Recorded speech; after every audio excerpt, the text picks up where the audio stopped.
Hello everyone, this is Saima from Holistic Happiness Academy, and as always I'm here to bring you a tool, a tip, a new idea, a new therapy for healing. So today's topic is Reiki. What is Reiki? Reiki is an energy healing technique that calms and soothes the nervous system. And it was invented or created or channeled by a gentleman called Usui in Japan. He was a very spiritual man, and one fine day, the story goes that he sat down under a tree and he had an enlightenment moment, and this modality was given to him. Reiki is taught by master to master over several generations. So, Reiki has a lineage. You are connected or attuned, is the technical term, by somebody who is a Reiki master. And in this way, it is taught from master to teacher rather than in an academic setting. After this Sui Reiki, there are actually many different types of Reiki and energy and healing techniques out there, from quantum touch to therapeutic touch to Sikkim Reiki. I don't know, there's just so many. And of course, like anything to do with the consciousness, there is a slight difference in vibration. There is a slight shift that can be expected. And I'm saying that because I myself am a trained Reiki master, and I have trained in a few different modalities. And every modality, every type of Reiki has created different shifts in my consciousness. So, if you're interested in this topic, stay tuned. Let's talk a little bit more about Reiki. Now, one question that people ask a lot, and that's why I made this video, is it for me? Can it help me?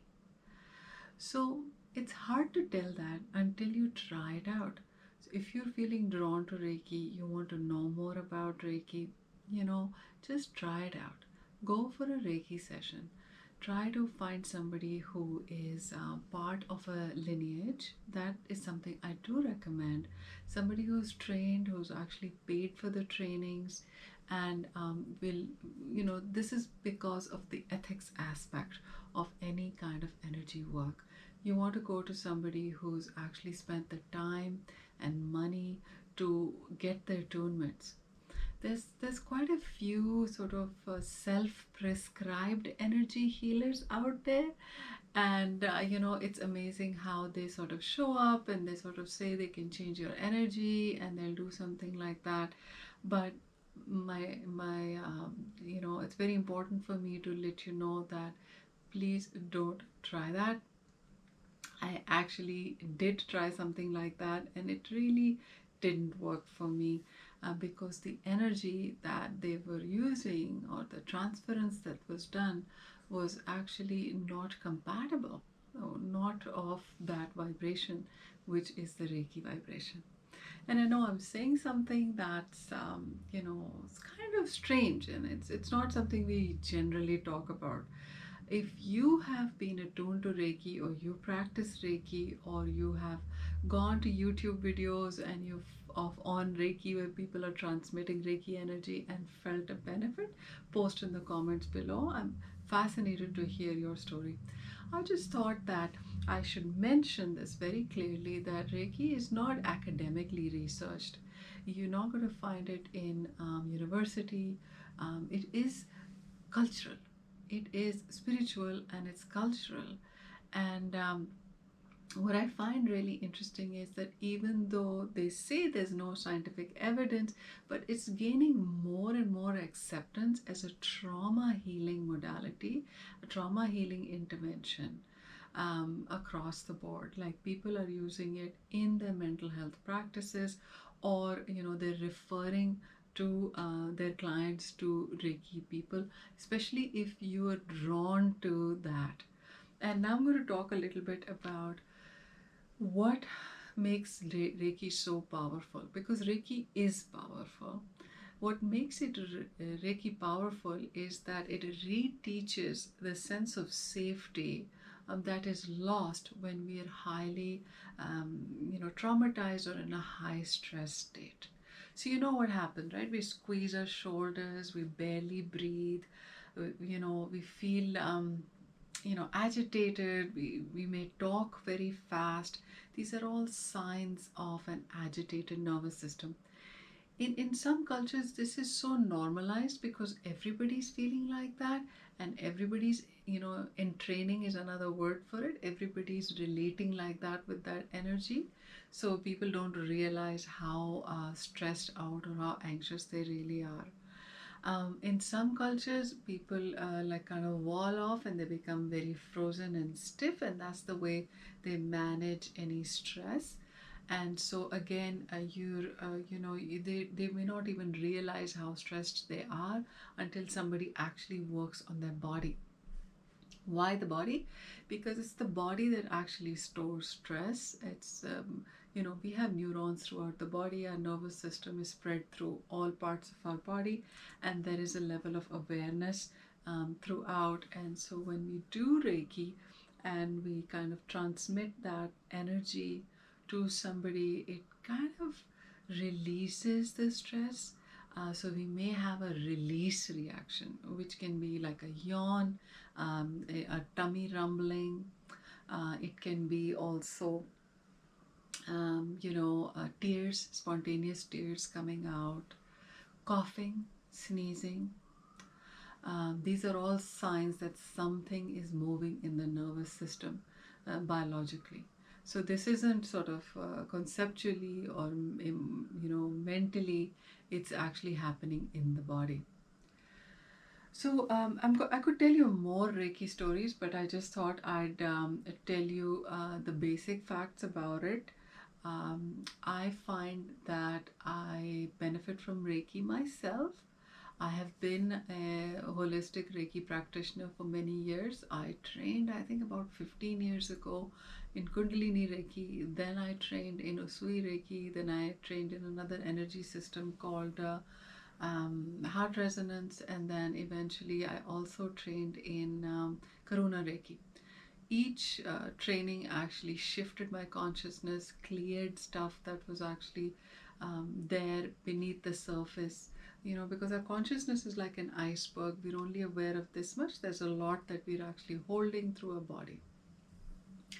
So Reiki is absolutely wonderful. I thought of Reiki recently because I had a funny side effect to the vaccine, to the second dose of the vaccine. My knee swelled up, and I noticed that there's water in my ankles and feet. So I kind of, by the time I put it together and I discussed it, and I think I mentioned it to my son, and he sort of Googled it and found out that this is a known reaction. So I said, okay, I guess it's going to resolve on its own. I tried some supplements. It didn't seem to resolve it actually. I tried exercise. It didn't resolve. It actually got a little worse, and I was very tired, like I was feeling really tired.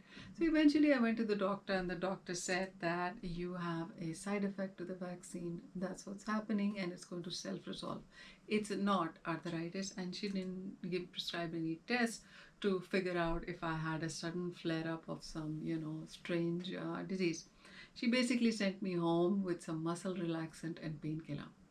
But being a holistic therapist, my go-to measures aren't muscle relaxants and painkillers. My go-to first thing is what's going on in my nervous system. And tried a little bit of yoga, tried a little bit of stretching. After the stretching, the muscles would go back even tighter than before, and I would have a leg spasm, making it hard for me to walk up and down stairs or just generally move around in my home. Um, and I tried meditation, it didn't quite help. And then I said Reiki. Something told me it's time for Reiki. And that's exactly what I did. I also took magnesium glycinate. And lo and behold, my pain is down to about 5 to 10%. And I seem to be on the, recovery path. Now, that's great, right? But will this happen for everybody? Yes and no. Is this something you can expect from Reiki? Honestly, we don't know. Our nervous systems, our mind bodies are actually complex, and we may respond to one thing, we may not respond to another one, and there can be very many layers of adaptations, coping mechanisms, defense mechanisms that are being held throughout the nervous system. Mind body is one. Your brain, the thoughts you think, affect everything else in your body as well, your nervous system. If you are suffering from pain, Reiki is wonderful. What it's going to do, if it works for you, is that it's going to disconnect your nervous system from the stress response, because it's going to give you a gap. You will switch into your parasympathetic nervous system, which is the rest and digest, a little bit of yawning, grumbles, things like that. And then what will happen is you may go into a very deep, sort of very soothed, hypnotic state, and then you may need to slow down for the next few days. That's the thing with Reiki. I actually had to slow down, and I had to take it easy. I had to kind of sleep, rest for a couple of days. And even today, when I'm recording this video, I noticed that I actually could have taken a day off and just lolled about. But I wanted to make this video so much, so I said, okay, I'm just going to do it anyway because I enjoyed. But you may notice if I look a little more tired than normal, that's okay. That tiredness is actually